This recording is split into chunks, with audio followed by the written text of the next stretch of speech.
오늘 본문 말씀은 에스겔서 37장 1절에서 10절까지 말씀이 되겠습니다. 에스겔서 1장 10절에서 13절까지 읽도록 하겠습니다. 여호와께서 권능으로 내게 임하시고 그 신으로 나를 데리고 가서 골짜기 가운데 두셨는데 거기 뼈가 가득하더라. 나를 그 뼈 사방으로 지나게 하시기로 본즉 그 골짜기 지면에 뼈가 심이 많고 아주 말랐더라. 그가 내게 이르시되 인자야 이 뼈들이 능히 살겠느냐 하시기로 내가 대답하되 주 여호와여 주께서 하시나이다. 또 내게 이르시되 너는 이 모든 뼈에게 대언하여 이르기를 너희 마른 뼈들아 여호와의 말씀을 들을지어다. 주 여호와께서 이 뼈들에게 말씀하시기를 내가 생기로 너희에게 들어가게 하리니 너희가 살리라. 너희 위에 힘줄을 두고 살을 입히고 가죽으로 덮고 너희 속에 생기를 두리니 너희가 살리라. 또 나를 여호와인 줄 알리라 하셨다라. 이에 내가 명을 조차 대언하니 대언할 때에 소리가 나고 움직이더니 이 뼈 저 뼈가 들어맞아서 뼈들이 서로 연락하더라. 내가 또 보니 그 뼈에 힘줄이 생기고 살이 오르며 그 위에 가죽이 덮이나 그 속에 생기는 없더라. 또 내게 이르시되 인자야 너는 생기를 향하여 대언하라. 생기에게 대언하여 이르기를 주 여호와의 말씀에 생기야 사방에서부터 와서 이 사망을 당한 자에게 붙어서 살게 하라 하셨다라. 이에 내가 그 명대로 대언하였더니 생기가 그들에게 들어가매 그들이 곧 살아 일어나서 서는데 극히 큰 군대더라. 또 내게 이르시되 인자야 이 뼈들은 이스라엘 온 족속이라. 그들이 이르기를 우리의 뼈들이 말랐고 우리의 소망이 없어졌으니 우리는 다 멸절되었다 하느니라. 그럼 너는 대언하여 그들에게 이르기를 주 여호와의 말씀에 내 백성들아 내가 너희 무덤을 열고 너희로 거기서 나오게 하고 이스라엘 땅으로 들어가게 하리라. 내 백성들아 내가 너희 무덤을 열고 너희로 거기서 나오게 한즉 너희가 나를 여호와인 줄 알리라. 이는 하나님의 말씀이니라. 아멘. 오늘 에스겔서 37장 1절에서 13절까지 이 본문의 말씀을 통해서 마른 뼈 소리가 들리는가, 마른 뼈 소리가 들리는가, 이런 제목으로 하나님의 말씀의 은혜를 나누겠습니다. 예수님은 십자가를 눈앞에 두고 마태복음 23장에서 당시 종교 지도자들 바리새인들을 향해서 그 위선을 준엄하게 책망을 했습니다. 그 내용을 보면은 모세 자리에 앉아서 너희는 율법을 우려먹고 살면서 행함이 없다. 남에게 보이는데 혈안이 되어가지고 경문과 옷술만 크게 한다.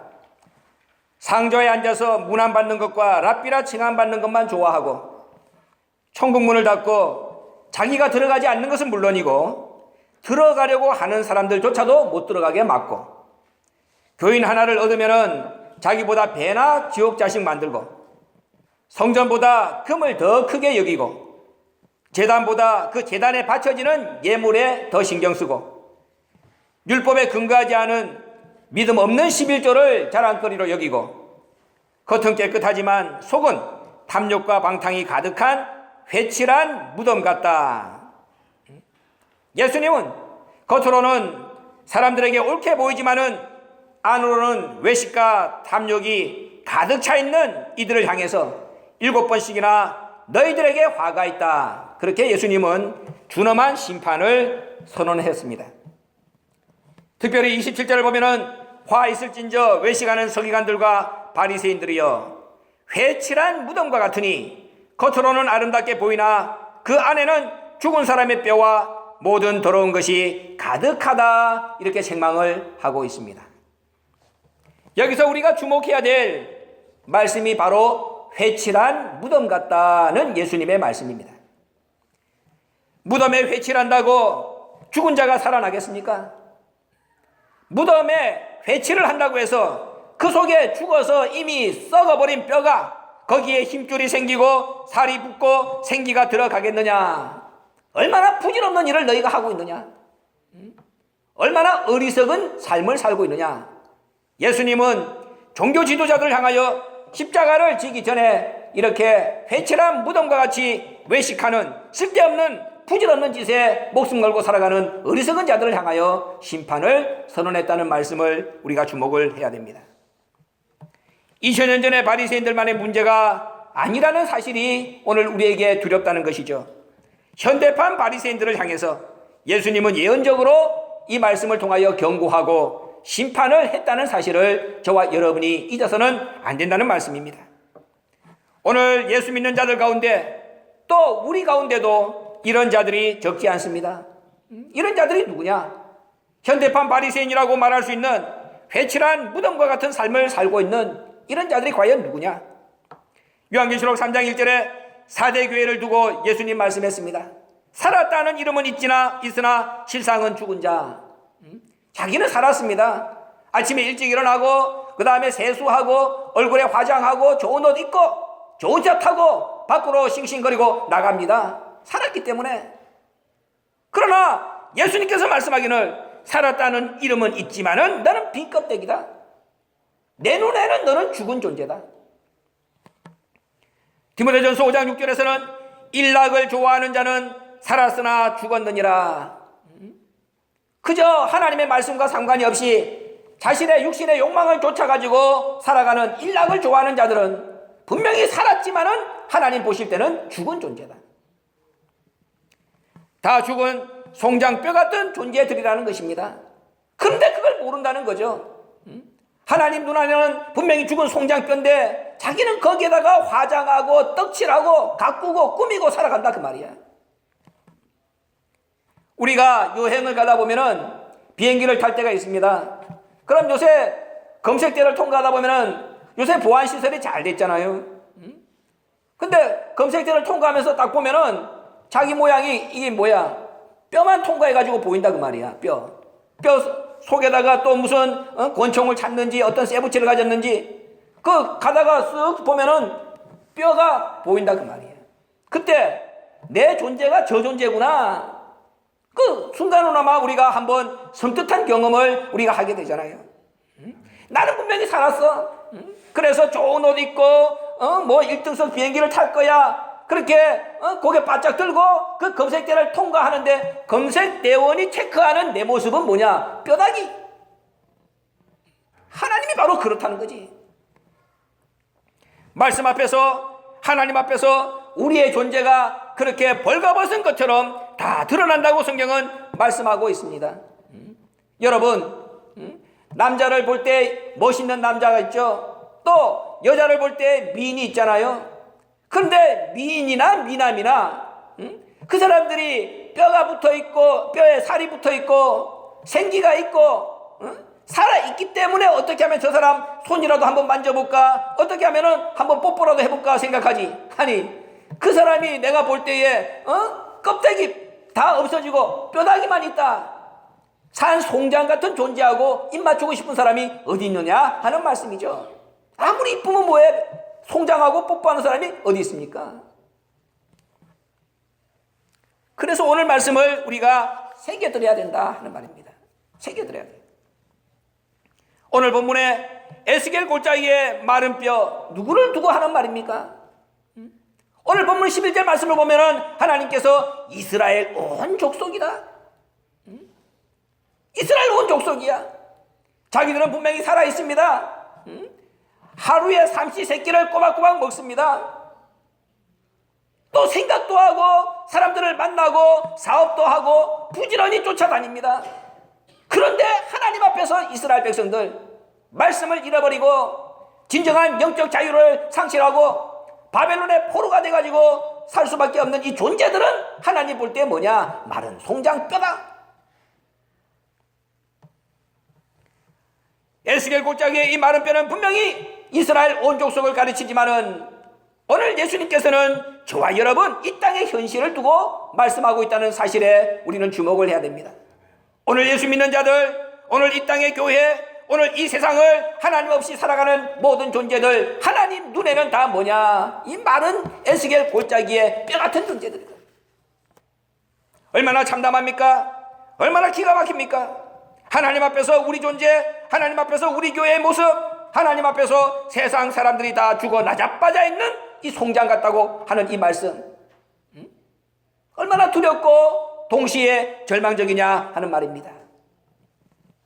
그런데 이런 절망적인 존재인데도 불구하고 하나님은 에스겔 선지자를 마른 뼈가 가득한 골짜기로 데려갔습니다.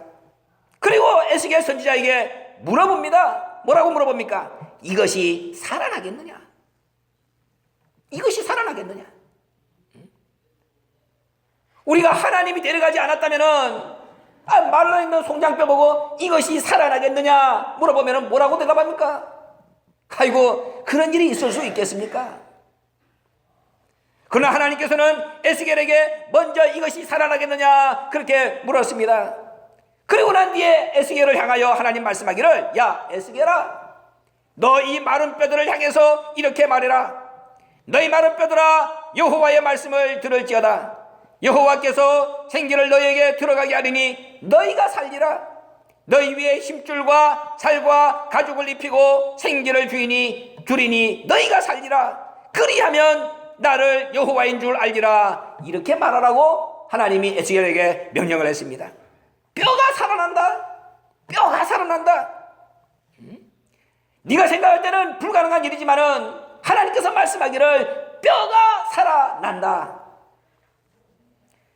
에스겔 선지자는 하나님의 명령대로 그 말씀을 그대로 대언을 했습니다. 그랬더니 정말로 뼈들이 지 마음대로 움직이고 연락해가지고 살아나서 마침내 큰 군대를 이루는 장면이 오늘 에스겔 37장의 사건입니다. 하나님의 말씀이 역사를 하니까는 절망의 골짜기가 순식간에 소망의 골짜기, 생명의 골짜기로 바뀌어 버렸다. 이것이 오늘 우리에게 주시는 교훈의 핵심이라는 말씀입니다. 하나님은 이 뼈를 이스라엘 온 족속이라고 말씀을 했습니다. 소망을 잃어버리고 멸절되었다고 자포자기하는 마른 뼈 같은 존재, 회생의 기미라고는 손꼽만큼도 보이지 않는 말라버린 뼈 같은 존재, 오늘 본문의 말씀을 보면 사망을 당한 자라 그랬습니다. 사망을 당할 것이 아니라 이미 사망을 당한 자. 또 9절 말씀을 보면 뭐라고 그랬느냐? 멸절을 당한 자. 이미 망했다 그 말이야. 이미 죽었다 그 말이야. 이미 끝났다 그 말입니다. 그런데 하나님께서는 이미 끝났는데 이들을 내가 살려낼게. 그들을 무덤을 열고 거기서 나오게 할게. 12절 13절 말씀에서 하나님은 그렇게 말씀을 했습니다. 그러면서 마지막으로 당부하는 말이 뭐냐? 너희가 끝났지만은, 이미 멸절되었지만은, 이미 사망을 당했지만은 내가 너희를 살려준다. 무덤을 열고 거기서 나오게 하겠다. 그때는 제발 내가 하나님이라는 사실을 믿고 인정해 주라. 이게 하나님의 오늘 부탁의 말씀입니다. 너희 분명히 이미 죽었어. 사망을 당했어. 멸절을 당했어. 마른 뼈야. 그런데 내가 너희를 살려줄게. 너희를 살려주면은 제발 무덤을 열고 나올 때만큼은 내가 하나님이라는 사실을 인정하고 나를 믿고 나를 알아주라. 얼마나 감사합니까? 분명히 이스라엘 온 족속이 이 마른 뼈라고 그랬습니다. 여기 말하는 이스라엘 온 족속은 바로 오늘 저와 여러분을 말하는 겁니다. 아까 얘기한 대로 이 땅의 교회, 이 땅에 하나님을 믿는다고 하는 성도들, 말세를 살아가는 하나님의 백성들, 하나님께서는 이미 죽은 것으로 심판을 다 내렸는데도 불구하고 자기는 산 줄 알고, 자기는 살아있는 줄 알고 세상을 향하여 목 빳빳하게 세우고 오늘도 휘젓고 살아가는 이 존재들, 그들을 향해서 하나님이 말씀하시는 겁니다. 너희는 죽었어. 너희는 끝났어. 너희는 멸절당했어. 그러나 내가 나를 인정만 하면은 살려줄게. 오늘 이 말씀을 저와 여러분이 다시 한번 곱씹으면서 내가 아무리 마른 뼈같이 절망 가운데에 또 멸절을 당한 자 같이, 사망을 당한 자 같이 이런 비참한 환경과 여건에 있다 할지라도 하나님께서 나에게 찾아오셔서 나를 살려주시겠다고 말씀을 하시는데, 무덤을 열고 나를 거기서 나오게 하시겠다고 약속하시는데 내가 못 믿을 것이 무엇이겠느냐? 오늘 이 말씀을 붙잡고 내가 일어나서 내가 무덤에서 나오는 날 하나님을 이제 인정하고 그 하나님이 영원히 내 아버지 되신다는 사실을 믿음으로 고백하겠습니다. 이렇게 다짐하는 저와 여러분 되시길 부탁을 드립니다. 오늘 이와 같은 이 기적을 체험하기 위해서는 먼저 우리가 해야 될 일이 있습니다. 뭐냐? 마른 뼈 소리를 들을 수 있는 귀가 있어야 된다. 마른 뼈 소리를 들을 수 있는 귀가 있어야 된다. 마른 뼈 소리를 들을 수 있는 자가 복된 자입니다. 마른 뼈 소리가 뭐냐? 마른 뼈 소리가 도대체 뭐냐? 마른 뼈 소리는 살아보겠다고, 일어나 보겠다고, 다시 한번 살아서 움직여 보겠다고, 가망 없는 가운데서도 제우 발악을 하는 몸부림의 소리, 그게 마른 뼈 소리입니다. 얼마나 기가 막힌 소리입니까? 뼈가 살아나서 사람이 되려면은 거기에 힘줄이 생겨야 되고, 살도 올라야 되고, 가죽도 덮여야 되고, 생기도 있어야 됩니다. 뼈 입장에서 보면은, 뼈가 지금 말라서 비틀어져 있는, 누워있는 뼈 입장에서 보면은 그 일은 너무나도 실현 불가능한 일같이 보여. 마른 뼈가 누워가지고 어떻게 내가 일어나려고 그러면은 힘줄도 살도 껍데기도 다 붙어야 되고 생기까지 주어져야 되는데, 마른 뼈 입장에서는 그것이 요원하게 생각된다 그 말이야. 안 되지. 그런 일은 있을 수 없지. 그건 불가능한 일이야. 꿈 같은 일이야. 그렇잖아요. 그런데 그 가운데서 어떤 뼈가 아니지, 믿져야 본전 아니냐. 나를 일으켜서 세워준다 그랬는데, 나를 살려주겠다 그러는데, 나에게 다시 군대를 이룰 수 있는 기회를 준다 그러는데, 내가 한번 움직여보자.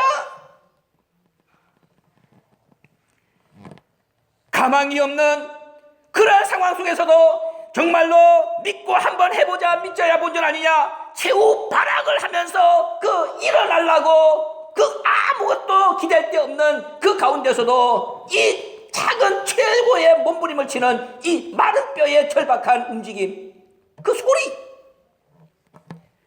하나님은 그 소리를 우리가 듣고 그 소리를 우리가 가져야 된다고 말씀하고 있습니다. 이 소리는 먼저 우리 자신 속에서부터 터져나와야 되는 소리입니다. 지금의 저와 여러분의 상황과 형편과 여건 보세요. 마른 뼈 같은 상황이 아닙니까? 희망이 있습니까? 가능성이 있습니까? 여러분들의 삶에 대하여 비전이 얼마만큼 여러분들 지금 가지고 있냐 그 말이야. 동서남북을 다 봐도 세상 사람들이 죽지 않아 못 사는 그런 상황과 별반 다르죠. 다른 게 없잖아요. 그렇잖아. 희망도 없고 가능성이라고는 눈꼽만큼도 찾아볼 수 없고, 그래서 무덤 속에 웅크리고 앉아 죽을 날만 손꼽아 기다리고 있는 마른 뼈 같은 존재가 정말 우리의 상황이 아니냐?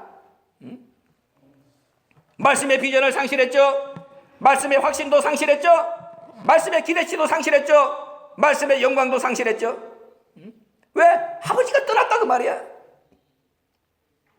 오늘 전 세계 말씀의 교회의 대다수의 모습입니다. 대다수의 모습이야. 어저께도 밤에 요셉이가 몇 마디 하는 얘기를, 자기 친구들 만나갖고 하는 얘기를 내가 들었습니다. 그 친구들이, 요셉이 친구들이니까는 나이가 아직 30도 안 됐잖아. 그런데 지금 전 세계 말씀의 교회에 추축돌이 돼가지고 교회의 장래를, 미래를, 구속사 운동을 어깨에 짊어지고 가야 될 애들인데, 걔들 입에서 나오는 얘기가 우리가 지금 뭘 믿고 뭘 지내야 될지 모르겠다. 그 상황이 지금 이 마른 뼈 정말 절망적인 상황 아니냐 그 말이야. 그 누구보다도 말씀의 비전이 충만했고, 말씀에 대한 확신도 충만했고, 말씀의 기대치도 충만했고, 말씀의 영광도 넘치게 가지고 있었던 오늘 이 말씀 받은 성도들의 그 젊은 피들 입에서 나온 얘기가 절망적이야. 왜? 아버지가 떠난 현실 속에서 그저 아버지 떠난 하늘에서 아우성친다. 원로 목사님이 1963년도에 제야의 아버지를 맞음이라고 쓴 시, 거기 보면은 하늘에서, 아버지 떠난 하늘에서 아우성친다. 오늘 이 상황을 이미 50년 전에 보시고 그렇게 쓴 내용이야.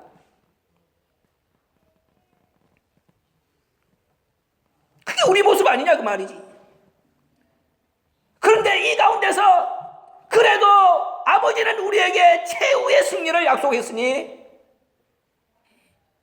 나에게 분명히 에스겔을 통하여 대언하기를 야 이것이 살겠느냐 묻고 여기에 내가 힘줄을 주고 여기다가 가죽을 입히고 여기다가 살을 더해서 내가 마지막 생기를 부어놓으면은 이것이 일어나서 군대를 이룬다. 믿으라고 말씀하시면서 그날만큼 그런 날이 오게 되면은 무덤을 열고 나오는 그날을 맞이하게 되면은 제발 내가 너의 아버지였다는 사실을 인정해달라. 우리 아버지는 그것을 우리에게 약속을 했다 그 말이지. 그것을 누구도 안 믿는다 할지라도 그것을 믿는 한 마른 뼈, 그 한 마른 뼈가 제가 되고 여러분이 되어야 되지 않겠느냐 하는 말입니다. 아버지 떠난 현실 속에서 허우적거리며 캄캄한 무덤 속에서 우리가 어떻게 벗어날 수 있겠는가 좌절하고 낭망에 빠져가지고 그저 한숨 짓고 있는 그러한 모습, 이것이 오늘 우리의 모습이라면은 그 속에서 일어나려고 몸부림치는 작은 생명의 소리, 마른 뼈의 소리, 그 소리가 내 속에서 나와야 되고 또 우리 가운데서 나와야 된다는 것이죠. 왜? 아버지께서는 분명히 뼈가 살아난다 오늘 본문의 말씀에서 약속하셨기 때문에. 그래서 이 마른 뼈의 소리는 먼저 저와 여러분의 이 내면에서부터 먼저 터져나와야 되는 소리다 하는 얘기입니다. 그 소리가 터져나와야 돼요. 두 번째로 주변에서 들려오는 마른 뼈 소리를 놓치지 말라고 말씀하고 있습니다. 아까도 얘기한 대로 이 세상은 물론이고 또 우리 말씀의 교회들 마찬가지입니다. 마른 뼈 골짜기 속에 놓여 있어. 죽음의 소리, 죽겠다는 소리, 죽지 못해 산다는 소리 난무합니다. 그러나 이것이 오늘 우리의 현실 전부 다를 보여주는 것은 아니다. 또한 그것을 우리는 깨달아야 됩니다. 우리 눈에 보이는 이 현실은 절망적이라 할지라도 어딘가에 그래도 아버지께서 남겨놓은 살아보겠다고 몸부림치는 뼈소리는 있다. 어딘가에 누군가와 내가 연락만 되면은 내가 분명히 일어날 수가 있다. 그렇게 기대하고 나에게 누군가가 우리가 살 수 있다고 이렇게 귓속말이라도 누군가가 속삭여주는 한 사람이 나타나기를 기다리고 있는 자들이 있는데 하나님께서는 그들을 놓치지 말라. 그들을 놓치지 말라. 그걸 오늘 우리에게 말씀하고 있는 거예요. 엘리야가 나 혼자밖에 없습니다. 내가 아방의 그 폭정 때문에 이제 죽을 것 같습니다. 그래가지고 차라리 내 목숨을 거두어 가세요. 그렇게 롤렘나무 아래에서 하나님 앞에 울부짖을 때에 하나님께서 하시는 말씀이 걱정하지 마라. 너 말고 7,000명을 남겨놨느니라. 네 눈에는 7,000명이 보이지 않는다 할지라도 네가 끝까지 아합 앞에서 내 말을 대언하고 내 말씀의 능력을 나타내지 않으면 너는 죽고 아직도 후보가 7,000명이 서 있기 때문에 하나님은 아쉬울 것이 없다. 그 중에 하나나 또 세우면 되는 거예요. 그러나 내가 너를 끝까지 붙잡고 놓지 않는 이유는 네가 처음부터 나를 믿지 않았느냐. 네가 끝까지 나와 함께 하겠다고 약속함으로 말미암아서 내가 지난 3년 동안의 그 환난 가운데서도 피가 오지 않는 가운데서도 너를 숨기면서 까마귀를 통하여 떡과 고기를 공급해 주지 않았더냐? 응? 마지막 전쟁에서 살아남으려고 몸부림치는 네 믿음을 내가 이쁘게 봐가지고 너를 끝까지 붙잡아 두고 있었는데 네가 이제 와가지고 너 혼자만 남았다고 내가 죽으면 끝이라고 나한테 와가지고 절망적인 얘기를 하면서 나를 협박하느냐? 네가 끝까지 네 자리를 감당하지 못하면은 너는 가면 그만이야. 왜? 나는 아쉬울 것이 없다. 너 아니라도 7,000명이 줄 수 있다. 그러나 내가 너를 놓치지 않는 이유는 그동안에 네가 고생한 것이 내가 아까워서 그래서 너에게 기회를 주는 거야. 그렇다면은 네가 끝까지 살아남는 한 사람이 돼야 되지 않겠느냐. 이것이 하나님의 엘리야를 사랑하는 하나님의 마음이야. 오늘 저와 여러분도 마찬가지라는 겁니다. 어딘가에 내가 가서 살짝만 이렇게 부추겨주면은 나하고 너하고 서로 연락해서 우리가 힘줄이 돋도록 우리가 한번 해보자.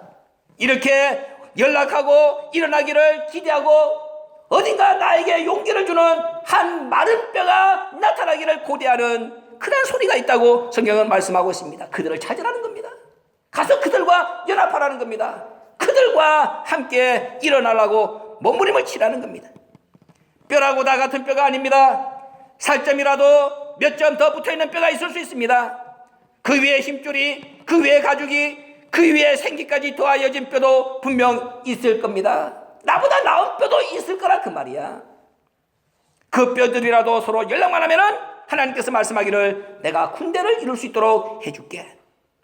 지금의 뼈 모습만 보지 말고, 자기의 뼈 모습만 보지 말고 살아서 군대를 이룰 그 하나님의 영광을 보면서 서로 격려하고 서로 연락하는 그 마른 뼈가 되어주기를 하나님은 기다리고 있다는 말씀입니다. 움직여야 된다 그 말이야. 움직이는 뼈 소리는 생명의 소리입니다. 이 생명의 소리를 짓밟으면 안 됩니다. 이 생명의 소리를 간과해도 안 됩니다. 모든 존재의 회복은 이 연약한 뼈 소리에서 출발한다는 사실을 우리가 명심을 해야 됩니다. 이 뼈 소리가 끊어지지 않을 때에 거기에 하나님은 힘줄도 주시고 살도 주시고 가죽도 주시고 생기까지 주십니다. 그리고 마침내 무덤을 열고 거기서 나오게 해주시는 것입니다. 인자야, 이 뼈들이 능히 살겠느냐? 3절에서 이 뼈들이 능히 살겠느냐? 하나님이 살려주려고 물은 겁니다. 그렇잖아요. 하나님은 약 올리는 분이 아니잖아요. 야, 이 뼈들이 살겠느냐? 나는 그런 의지를 갖고 있는데 너는 어떻게 생각하니? 그러면은 에스겔이 어떻게 대답해야 맞겠습니까? 에스겔은 뭐라고 대답합니까? 인자야, 이 뼈들이 능히 살겠느냐? 그랬더니 주 여호와여, 주께서 아시나이다. 그요, 하나님 아버지의 마음을 에스겔이 읽은 거야. 아버지가 어떻게 하실런지 다 알고 있습니다. 근데 내가 어떻게 이 부족한 믿음 없는 새치혀로 우리 아버지의 그 큰 뜻을 내가 나타낼 수 있겠습니까? 그러니까는 주 여호와여, 주께서 하시나이다. 바로 이것이 우리가 하나님을 신뢰하는 살려는 몸부림이야. 살려는 몸부림. 살려주시려고 하는 하나님의 의지, 그 의지가 더욱더 강력하게 그리고 즉각적으로 우리의 삶을 주장할 수 있도록 살려는 몸부림, 그것은 살려주겠다는 하나님의 그 의지를 잊고 믿음으로 그 말씀을 받아들이는 것, 이게 우리가 살라고 하는 몸부림이야. 하나님은 그것을 보시기를 원하신다는 겁니다. 바로 그것이 비록 마른 뼈지만은 마른 뼈의 소리야. 움직이는 소리. 오늘 저와 여러분에게, 그리고 오늘 절망과 낙담 속에 신음하고 있는 전 세계 말씀의 교회들에게, 그리고 이 땅에 정말로 사망의 골짜기에서 허덕이고 있는 불쌍한 영혼들에게 이 마른 뼈의 소리가 일어나고 마른 뼈의 소리가 들리는 복받는 역사가 있기를 주의 이름으로 축원합니다. 생기는 하나님의 자기 사랑의 확증의 표식입니다. 오늘 본문 4절과 6절을 보면 에스겔 선지자가 하나님의 명령을 따라서 대언하니까 마침내 기적이 나타나기 시작합니다. 뼈들이 움직여서 맞아 들어가기 시작합니다. 더해하여 거기에 힘줄이 생기고 살이 오르고 가죽이 덮이고 생기가 들어가서 마침내 큰 군대로 일어나게 되었습니다. 이것은 즉각적이고 순간적으로 벌어진 일입니다. 생기가 주어짐으로 완성된 기적의 역사입니다. 죽음의 골짜기가 순식간에 생명의 골짜기로 발바꿈해 버린 것입니다. 그런데 여기서 우리가 주목할 것은 하나님의 기적의 역사가 두 단계를 통해서 완성되고 있다는 장면입니다. 하나님은 그냥 이렇게 군대를 일으키는데 하나님은 즉각적으로 그냥 막 살아 움직이게 하지 않았습니다. 먼저 4절에서 8절까지 말씀을 보면은 하나님은 에스겔 선지자에게 뼈에게 대언하라 그랬습니다. 뼈에게, 너희 마른 뼈들아 여호와의 말씀을 들을지어다. 뼈에게 대언하라고 해가지고 에스겔 선지자가 대언한 내용입니다. 너희 마른 뼈들아 여호와의 말씀을 들을지어다. 그랬더니 뼈들이 움직여 연락합니다. 그러니까 결과 힘줄과 살과 가죽이 덮이게 되죠. 그런데 오늘 본문의 말씀 보면은 그러나 거기에 생기는 없더라. 생기는 없더라. 뭡니까? 하나님께서 일으키는데 일으켜가지고 1차적으로 사람의 형상은 갖추겠다 그 말이야. 말씀을 회복하니까는 뼈들이 움직여서 연락해서 힘줄도 생기고 살도 생기고 가죽도 덮여가지고 사람의 형태는 갖췄어. 그런데 거기에 생기는 없어. 그렇게 만들어 놓고 난 뒤에 두 번째 뭡니까? 9절에서 10절까지 말씀을 보면은 하나님은 두 번째 에스겔 선지자에게 명령하죠. 야, 이번에는 생기에게 대언하라. 생기야, 사방에서부터 와서 이 사망을 당한 자에게 붙어서 살게 하라. 생기가 안 들어가면 안 산다는 겁니다. 모양은 다시 갖춰놨지만은 거기에 생기가 들어가지 않으면 살아서 일어나 설 수가 없다는 겁니다.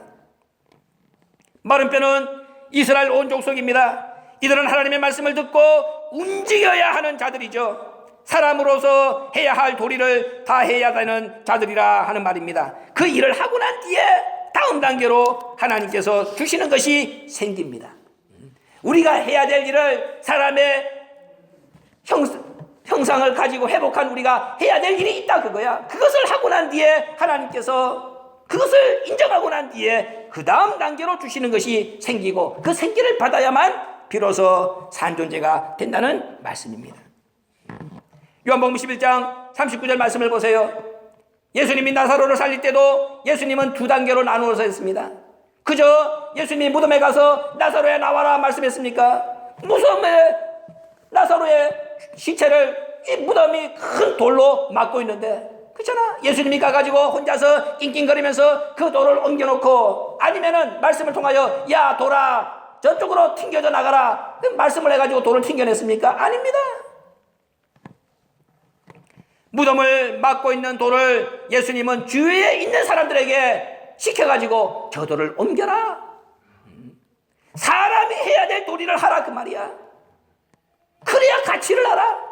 하나님이 하나에서부터 열까지 다 해주면은 그 가치 고귀한 줄 모릅니다. 마른 뼈가 보세요. 마른 뼈가 누워 있었는데 그 마른 뼈한테 대어나니까는 뼈들이 서로 붙었어. 거기에 힘줄도 생기고 살도 생기고 가죽도 덮였어. 얼마나 놀라운 기적입니까? 그렇잖아. 그때에 마른 뼈가 거기에 힘줄이 하나 탁 생길 때, 이게 뭐야? 거기에 살이 덮일 때, 거기에다가 또 가죽이 덮여질 때, 점점 자기가 자기 모습을 회복해가는 걸 볼 때 얼마나 놀랍고 얼마나 감격스럽겠습니까? 그잖아. 근데 그런 과정이 없이 그냥 벌떡 일어나봐. 고귀함을 몰라. 근데 결정적인 순간으로 사람의 형태를 딱 회복을 시켜놨다 그 말이야. 마른 뼈가 불가능하다고 생각했는데 그것이 이루어졌어. 막상 움직이려니까는 생기가 없어. 그때에 얼마나 간절한 마음으로 하나님 여기까지 해주셨다면은 나에게 마지막 은혜를 주셔야죠. 마른 뼈가 이렇게 사람의 형태를 갖추게 하나님 해주시니 너무나도 감사합니다. 근데 내가 지금 움직이지를 못하는군요. 하나님 나에게 마지막 기회를 주십시오. 움직일 수 있도록 해주십시오. 설 수 있도록 해주십시오. 그것이 생기라면은 나에게 생기를 주십시오. 얼마나 간절하게 기도하겠냐 그 말이야. 하나님이 다 해봐. 고마운 걸 몰라. 무덤을 막은 돌을 먼저 옮겨놓고 그 다음에 예수님은 나사로에 나와라 불렀습니다. 그랬더니 죽은 자가 수족을 배로 동인 채로 걸어 나왔다. 요한복음 11장 44절에 그렇게 말씀하고 있는 것입니다. 창세기 2장 7절에 아담을 생명으로 만들 때도 마찬가지입니다. 하나님은 흙으로 사람을 지으시고 생기를 그 코에 불어넣어서 사람이 생명이 되게 했습니다. 생기가 들어가지 않은 육체는 생물학적 의미의 사람에 불과합니다. 그것은 아까 얘기한 대로 살았다는 이름은 가지고 있지만은 하나님 보실 때는 죽은 거야. 뭐가 없어? 생기가 없어. 생기가 들어갈 때에 비로소 생명이 되는데 이 생명이 바로 성경적 의미의 사람이라 하는 말입니다. 그래서 하나님은 생물학적 의미의 사람과 성경적 의미의 사람은 달라. 살았다는 이름은 가지고 있지만은 내가 볼 때 죽은 자와 진짜 영육간의 산 자는 다른 거야. 그것을 보여주려고 오늘 에스겔 선자에게 두 번에 나눠가지고 하나님은 대언을 하라. 첫째는 뼈에게 대언하고 두 번째는 생기에게 대언을 하라. 그렇게 말씀을 하신 것입니다. 그래서 생기가 하나님의 자기 사랑의 확증의 표식이라고 말씀을 드린 겁니다. 예수님이 죽지 않으면 우리가 죄에서 벗어날 수 없듯이 생기가 없으면 살았다는 이름은 있어도 죽은 육체에 불과한 존재가 우리들입니다. 뼈에 힘줄이 붙었다는 이유만으로, 그 뼈에 살이 좀 더해졌다는 것만으로, 그 위에 가죽이 덮였다는 근거만으로 만족하고 자유하면 안 된다는 것입니다.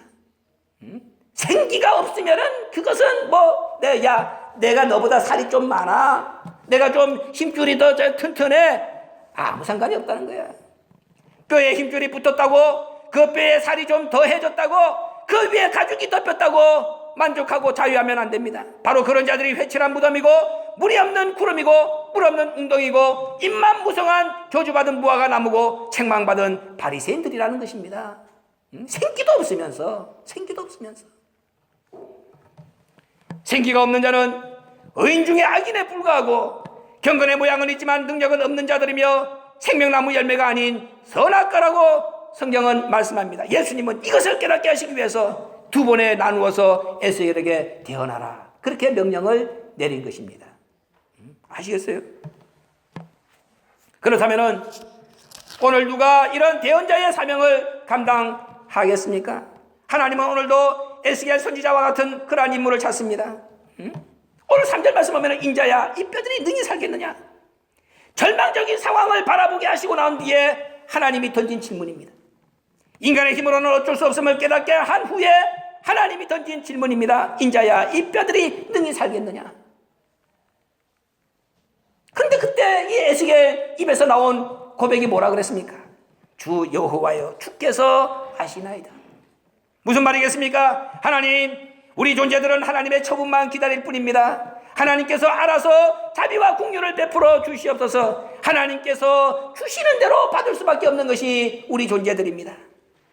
이것이 대언자의 바른 자세라는 것을 하나님은 우리에게 보여주시려고 에스겔에게 그렇게 물으신 겁니다. 그리고 에스겔은 그런 하나님의 의중을 헤아리고 정확한 답변을 했습니다. 그러니까 하나님께서 너는 뼈에게 대언하고 너는 생기에게 대언하라, 그렇게 명령을 하신 겁니다. 에스겔 선지자 참으로 위대합니다. 마른 뼈를 향해서 지금 대언해야 되잖아요. 마른 뼈를 앞에 두고 설교해야 되잖아요. 믿음 없이 이것이 할 수 있는 일이겠습니까? 여러분들 앞에 사람이 아니야? 그 뼈 하나 놓고 야 저것들한테 설교해, 저것들한테 말해, 믿음 없이 하겠습니까? 살아있는 사람들한테 가서 말씀을 전하려도 못하는데. 근데 이 말씀을 들으면서, 이 말씀을 준비하면서 지난 1994년부터 97년까지 원로 목사님의 그 모습이 생각이 나는 거예요. 3년 동안 미국에 계시면서 한국에 못 들어가셨잖아요. 얼마나 평강제일교회 교인들 눈앞에 그 모습이 선하게 보이겠어요. 왜 주일마다 2번, 3번씩 설교하시던 그분이 설교 못하고 그 6, 7만 명 앞에 서지 못하고 그러나 말씀은 전하고 싶고, 그때 원로 목사님이 어떻게 설교를 하셨느냐, 그 뉴욕교회 목사님이 나중에 간증한 거예요. 작은 골방, 그때는 지금 같은 교회가 아니었습니다. 뉴욕교회가 가정집, 그 플러싱에 있는 가정집이었거든. 3층짜리 집, 가정집이야. 가정집 1층 작은 거실을, 그걸 우리 이건 지금 양반이죠. 그 작은 거실 요 절반쯤 되는 여기가 이제 본당이야. 그럼 여기 2층이 식당이고 3층이 또 가면 더 작을 거 아니야. 거기 원로 목사님 거처야. 그 원로 목사님 거처하는 거기서 벽을 딱 벽 앞에다가 이런 녹음 시설을 다 해놔놓고 6만 명 앞에서 설교하는 것 같이 그 벽을 향하여 설교를 하신 그 테이프를 제작을 해가지고 한국에다가 3년 동안 보내주신 거예요. 우리 그걸 받아가지고 먹었잖아요. 그러니까 에스겔 선지자가 마른 뼈를 향하여 대언해야 되고 마른 뼈를 앞에 두고 설교했다. 원로 목사님의 모습이 생각이 나는 거예요. 그런 입장에서 그 벽을 6만 명 하나님의 백성이라고 생각하면서 믿음 없이는 할 수가 없는 일이라는 것이죠. 그러나 에스겔은 자기 입으로 주께서 살릴 줄 안다고 고백했기 때문에, 또 주께서 살려주신다고 약속했기 때문에 조금의 주저함이나 망설임 없이 자신 있게 마른 뼈를 향해서 대언을 했다고 성경은 말씀하고 있습니다. 하나님은 이런 자를 찾으시는 거예요. 이런 자를 마른 뼈 앞에서도 하나님의 말씀을 믿음으로 보면서 설교할 수 있는 한 사람, 내 상황이 그렇고 또 주변의 상황이 그렇고 세상이 어떻다 할지라도 그러나 하나님께서 살려준다고 말씀하신 그 한 가지만을 믿으면서 마른 뼈를 앞에 두고도 설교할 수 있는 이런 한 사람, 하나님은 그런 자를 오늘 저와 여러분 가운데서 찾고 계시다는 사실을 우리는 기억을 해야 됩니다. 상황에 굴하지 않고 비록 마른 뼈 같은 존재를 향한 설교일지라도 그것이 반드시 이루어지고야 만다는 하나님의 약속을 대언하는 것이기 때문에 담대하게 선포할 수 있는 그런 한 사람. 오늘 저와 여러분의 교회 형편 마찬가지입니다. 오늘 우리 가정의 형편 마찬가지입니다. 절망적입니다. 소망이 없습니다. 정말로 벽 보고 말하는 것 같습니다. 그럼에도 불구하고 하나님은 나에게 약속했다. 우리 아버지는 나에게 약속했다. 반드시 마른 뼈 상황이 군대를 이룬다고 약속했다. 그 한 가지 사실만을 믿으면서 정말로 그 앞에 창창하게 전개되는 미래의 아름다운 청사진, 그 믿음의 눈으로 보면서 오늘 상황을 극복하는 예언의 사명을 감당하는 믿음 있는 한 사람, 우리 아버지께서 찾으시는 마지막 일꾼의 모습입니다. 저와 여러분이 그런 사명을 감당해달라고 오늘 우리 아버지는 본문 앞으로 우리를 초대해 주신 것입니다. 마른 뼈 소리를 들어야 됩니다. 그 뼈들이 움직여서 서로 연락하는 이 생명의 소리를 들을 수 있어야 됩니다. 마른 뼈에게 필요한 것은 생기입니다. 생기가 있어야만 일어나서 큰 군대를 이룰 수 있습니다. 오늘 마른 뼈 같은 우리의 상황 속에서 오늘 저와 여러분을 일으킬 수 있는 생기 과연 무엇이겠습니까? 오늘 저와 여러분이 들어야 되는 이 하나님께서 우리에게 주시는, 우리가 살아서 일어나서 움직이고 설 수 있도록 회복시켜주는 오늘 우리가 필요로 하는, 듣기로 원하는 생기, 그 생기가 오늘 우리에게 무엇이겠느냐 하는 말입니다. 우리가 오늘 어떤 소리를 들어야 일어설 수 있겠습니까? 오늘 우리가 어떤 소리를 들어야 우리가 일어나서 군대를 이룰 수가 있겠느냐 하는 말입니다. 아버지가 죽은 것이 아니라 들려있다는 사실을 믿는 것, 이것이 오늘의 우리의 생기입니다. 아버지가 눕지 않고 서 있는 것을 믿으라는 그 말씀을 의심하지 않고 믿는 것, 이것이 오늘 우리가 드려야 될 생기입니다. 아버지가 죽지 않고 살아서 우리 옆에 계시다는 사실을 믿는 것, 이것이 오늘 우리에게 생기고, 아버지가 우리를 두고 천국에 가신 것이 아니라는 것을 믿는 것, 이것이 생깁니다. 그리고 아버지가 지금도 살아서 말씀으로 역사하심을 믿는 것, 이것이 생기고, 아버지가 지금 내 곁에서 그 모습을 하루라도 더 빨리 나타내길 원하고 계시다는 사실을 믿음의 눈으로 보는 것, 이것이 오늘 우리에게 생깁니다.